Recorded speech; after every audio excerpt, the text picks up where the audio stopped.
Hey, Tourpreneurs, it's Mitch Bach, and just a quick note before we begin today's episode. Tourpreneur is currently sponsored by Google. We're thankful for their support of our community, and we are offering with them a completely free course helping you unlock the power and potential of Google's Things to Do program, which is specifically helping tour operators add their tours to Google in new ways that gives you new exposure and more direct bookings. To learn more, go to tourpreneur.com/Google. And as always, show notes, more resources, links to our newsletter, our business coaching community, and so much more are available on tourpreneur.com. Now to the episode. You're listening to Arival audio recorded live at Arival Orlando 2019 and distributed here by Tourpreneur. No matter how large or how small, no company is immune to the disruption that technology, innovation, and changing traveler demands can bring. In this session, Universal's Senior Vice President, Frank Belzer, shares how he approaches some of the most disruptive forces in our industry. So what I'm about to share with you today is somewhat abbreviated. I usually talk a little longer than the 10 minutes that we're covering today. And if you're hoping for it to be a bunch of data and charts or inside scoops on what we're doing at Universal, that's not going to happen, so you can go to the bathroom or get a coffee or something. What I am going to share with you is what I'm seeing in the industry, and I have this line of sight covering the 4 existing parks that we have around the world, Singapore, Osaka, Japan, Hollywood, California, and Orlando. And soon to be Beijing, which makes it 5. And I am responsible for our third-party relationships for all of those parks. So we have upwards now of 750 or so contracted clients that I work with in one way or another. So I'm going to share a little bit with you about what I'm seeing going on and what I think is happening.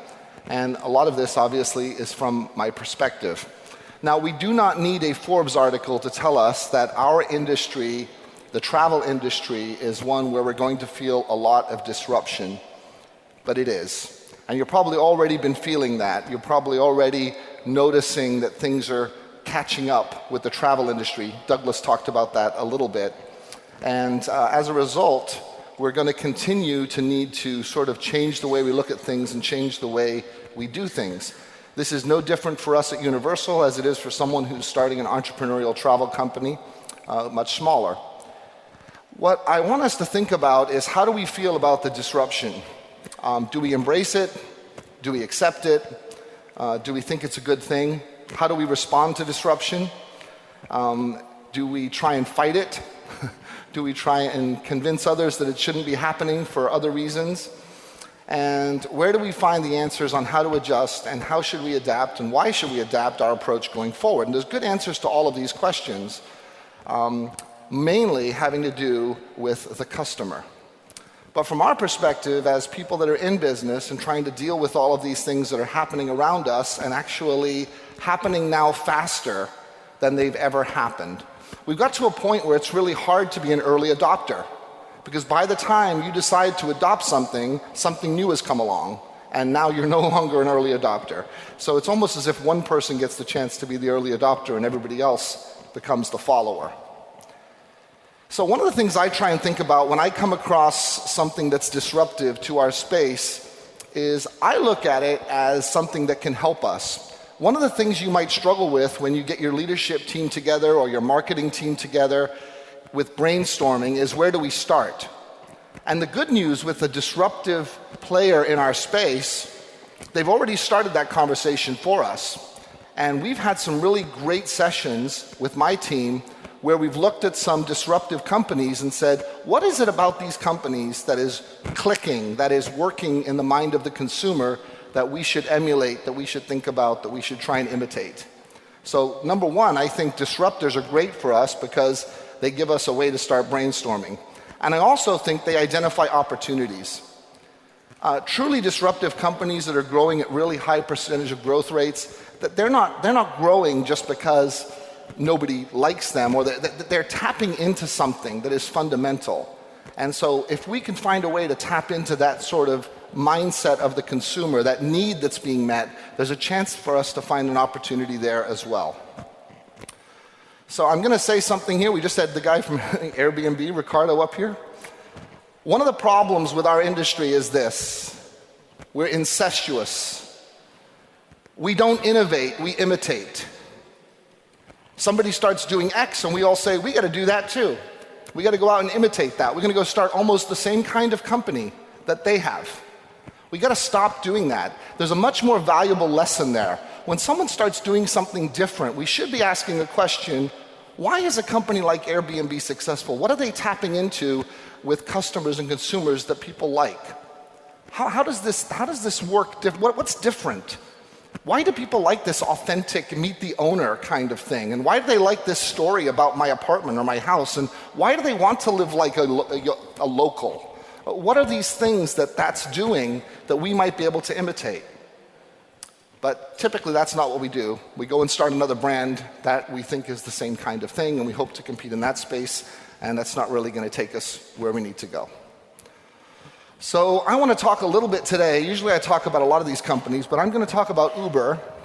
And Douglas already talked a little bit about Uber. But I'm going to share with you where I think most of us go wrong. The reason it's such a good experience is it shows where most of us go wrong when we're trying to deal with a disruptor. So I'm going to give you my story, and there's a lot of details to it, but I hope it helps make the point.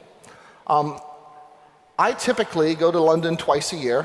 I travel a lot, but I go to London twice a year. And there's a reason why I'm using London as an example. It's because when I would go to London, I would typically travel in the black cabs. I think most of us would agree that when it comes to taxis, London has the best. They're cool. They're spacious. So, A, I liked the experience. Secondly, was it expensive? Maybe. Did I care? Typically not, because I'm traveling for work and they're footing the bill, so it's no big deal. So I didn't care about the cost. The taxi drivers are always fun. They're charming personalities. They get to learn about the city. They often have stories and ask you questions. Some of them have visited Universal, so I got an extra perspective. So I liked that part as well. So here's the point. I had no reason to change my experience. I was happy. But then one year, I went to London and I decided I'm going to try Uber. And I've never went back to the taxis. Because all of a sudden, if it was raining, I could sit inside a coffee shop and order my Uber. I knew when it was coming, and I didn't have to stand in the rain and flag one down. When I got into the car, I knew how long it was going to be, and I knew I wasn't getting ripped off, and I knew where I was going. And here's the cool thing. If I needed to update someone on how long I'd be, which I was usually going to a meeting, I could do that right from the app, as opposed to trying to find out from the taxi driver. When I got done, I didn't have to pay with cash. I mean, many of you may not remember this, but there was a time where anywhere in the world where you would try and pay a taxi with a credit card, it was like you were pulling teeth. Even if they had the machine, it never worked, or it was something wrong with it. They always wanted cash. That's got a lot easier lately. But back then, it was very difficult. But now, there you go, no problem. And my favorite part, when I got back to the States and I had to submit my expense report, boom, boom, boom, boom, boom. Out you print all of your receipts that show you exactly where you went from and to and how long it took you and how much it was. The entire experience was better. That's my experience. Now here's the interesting thing. When Uber came along, we found taxi companies in every part of the world protesting their existence, fighting them, complaining about them. What was the complaint based on? Well, legacy. My father was a taxi driver, I'm a taxi driver, it took me years to learn these streets. Do most people today care about that legacy? No. Maybe if you're building me a home, my dream home, or maybe if you're operating on my child, I care about that. But to take me from one side of the sea to the other, I don't care about that. So they would fight it based on that, on legacy. Then they would fight it based on price. Well, these guys have no overhead, they're cheaper than us. Did I care about price? I didn't change to Uber for price. That wasn't the problem. But this is the argument that we hear from the people who are being disrupted.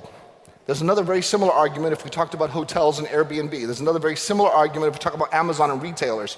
But the point is this, their response to the disruption is to fight it on the wrong terms. They end up trying to fight Uber based on all of these other things, and that's not what it's about. For most of us, Uber is about convenience, transparency, being able to share, ease of use, staying out of the rain, and it changes your mindset as a consumer. Because after I went through that experience with Uber in London, I got back home and I was waiting for someone to come do some work at my house, a utilities guy, and we've all had that happen, and we hear he'll be there between 1 and 6. And I'm thinking, what the hell? Uber, why if Uber can tell me how far away the guy is, why can't these guys tell me how far away? So your experience as a customer changes because of a true disruptive experience. So I wanted to talk to you briefly about something that I mentioned we do at Universal, and that's looking outside your space. You're not going to come up with a disruptive idea that is innovative by just looking at people in your space. That's not going to work. So if you want to do something really interesting, when you get back home, sit down with your team and pick some companies that are truly shaking things up in the market and ask yourselves, what are they doing that we might be able to emulate? Do you like what you hear on this podcast? If so, join us at an upcoming Arival event to hear from the brightest minds in travel, get hands-on learning to help advance your tour, activity, or attraction business, and partake in the best networking ever. Head to arivalevent.com to register and to learn more. So a couple examples here. Open Door is changing real estate, and their mission is to make it easier. So imagine being able to buy a house, do all your paperwork, close, accept the offer, and everything through an app, taking away all the hassle that happens when it comes to negotiating and buying a house. Class Dojo has sort of changed the resources that are available to teachers to allow them to provide great education and great communication with parents, even in places where the funding isn't there to do that. And the last one, if you are nervous about using pot and want to grow cannabis and don't know how to do it, there's a company that's come up with a way to help you do that. Maybe you're too embarrassed to ask somebody, maybe you've never tried it and you want to. Well, Corsica Innovations is there to help you through that process. So that's my message. Look outside the industry, look for people that are shaking things up, and you will find a way to do something different in the travel space. Thank you. Frank.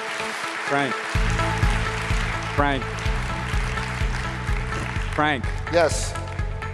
Frank, please have a seat on stage right. Jenna's coming. I was told stage left. Yeah, the other stage right.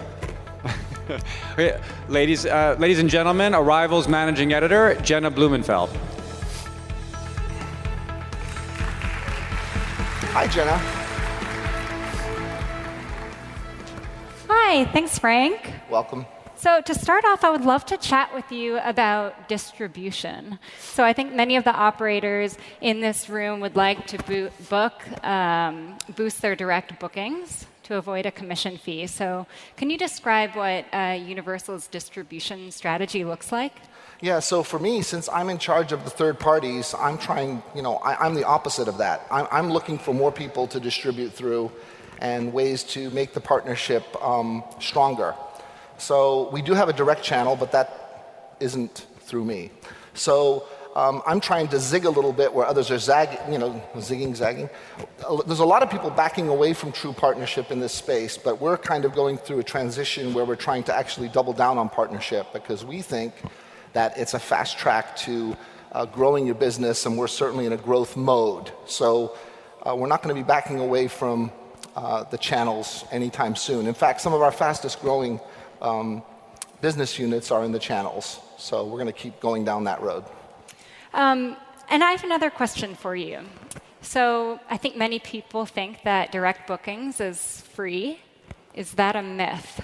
I think it's a myth, yeah. Why? So there's a commission you pay, but that's really the cost of doing business. But when you do something internally, somebody has to maintain your website, someone has to do all of your marketing, somebody has to handle that customer.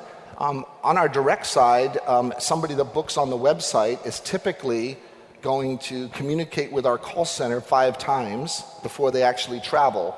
So there's an expense that comes along with all of that for the direct side, and partners typically handle that for us. Additionally, internationally, we are not official merchants of record in a lot of countries. And going that route and becoming an official merchant of record is very expensive. So much so that it's probably cost prohibitive for us. So it's much better for us to work through third parties in those countries and have them represent us 100%. Excellent. So you're a classic attraction.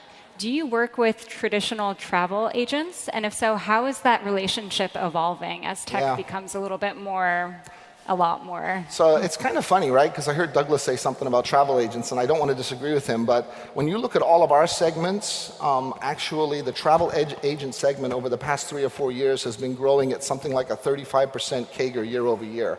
So it's actually the fastest growing segment for us. And when you look at these individual travel agents working out of their garage or working out of their basement, some of them have some of the worst digital technology you'd ever want to see.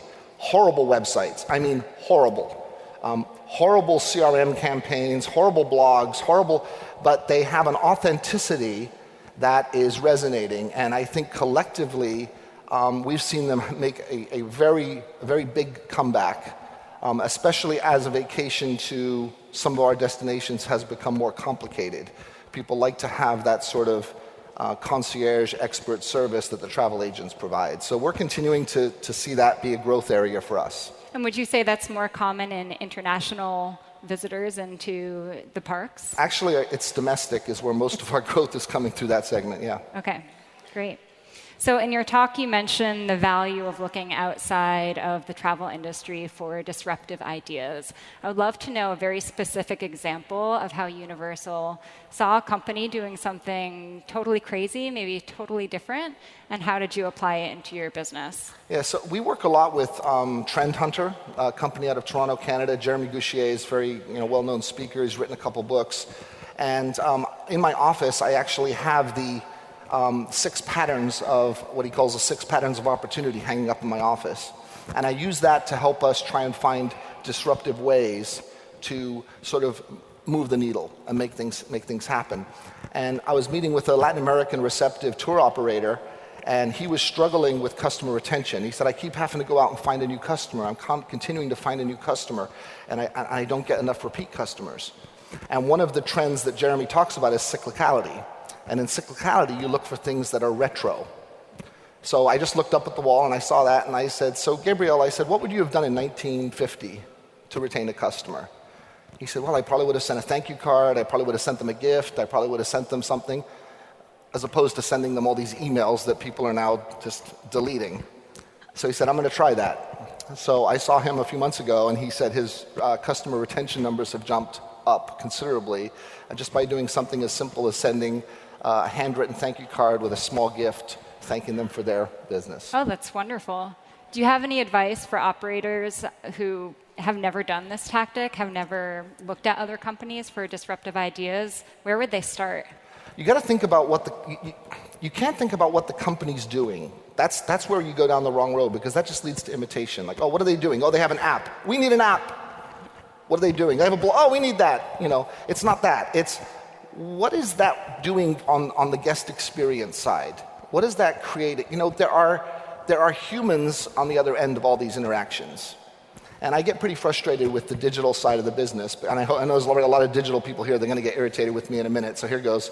But there's an arrogance that comes with the digital side of the business, where they think from looking at a few numbers on an analytics chart, they can work out exactly what's happening with the customer. And it's good information, it's useful information, but it's not telling you the whole story. And they make pretty braggadocious claims, in my opinion, sometimes, So I think it's important to look at everything in context and balance and say, okay, what is that doing for the customer? How is the customer responding? Do my customers need that feeling? You might already be checking that box, so it might not be a good example. You want to look for the examples where you're not checking the box and say, okay, how can we imitate that and make my customers feel that way, or attract new customers that I'm not getting already? Great. Well, that's a great segue into my next question. Using data to improve customer experience and business practices is a big theme, especially at this show. But can that be dangerous? What are the considerations that are really important to use data in your business? data's like vital, right? What happens though is it's a monster. It takes over. And all of a sudden, in dealing with a lot of these customers, I've been talking to some customers now since I've been in this 6 years, and they're always going through a data transformation. Like, oh, we need a new website. Once we get through the new website, then we'll be, blah, blah, blah. Then they get that done. Oh, we need a new internal operating, blah, blah, we're going through that. Oh, we need to redevelop our digital campaign.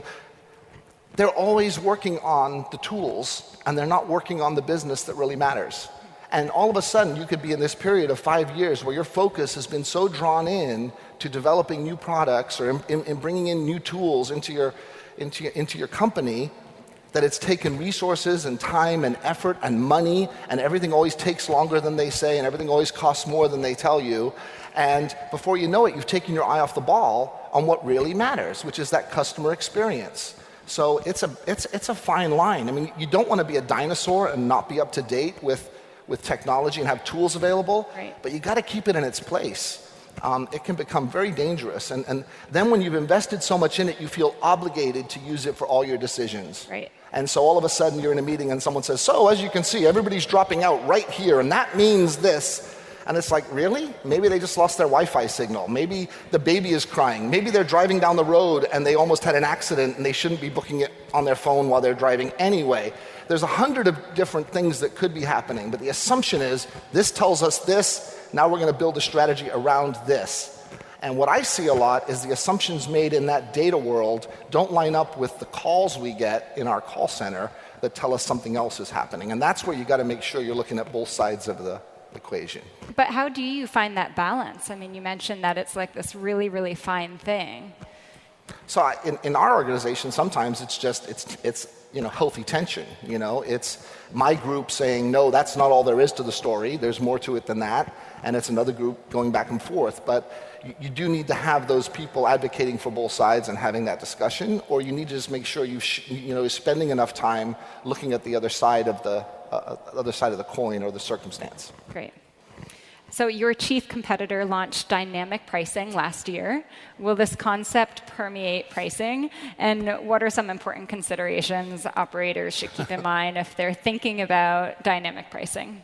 So it's a really interesting topic with dynamic pricing. So it really doesn't matter what I think, because kind of the industry is going that way, and there's been a lot of articles about that, saying that anyway.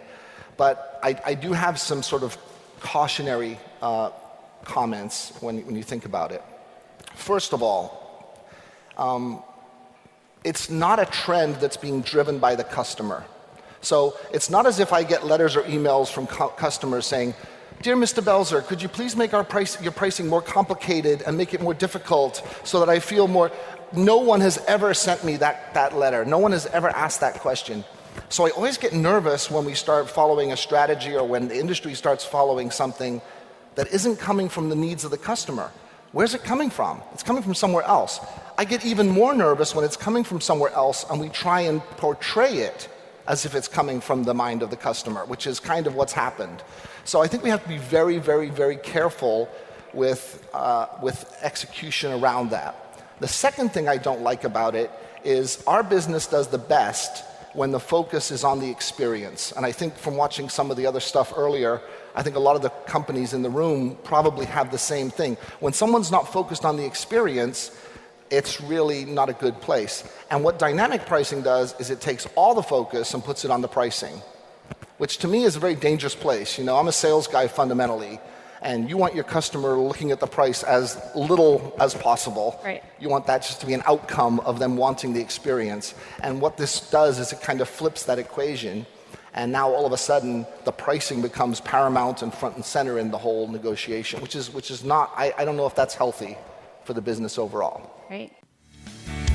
Are you interested in being a part of the Arival community of tours, activities, attractions, events, and experiences? Then join us at one of our events in the US, Europe, or Asia Pacific. Head to arivalevent.com to learn more.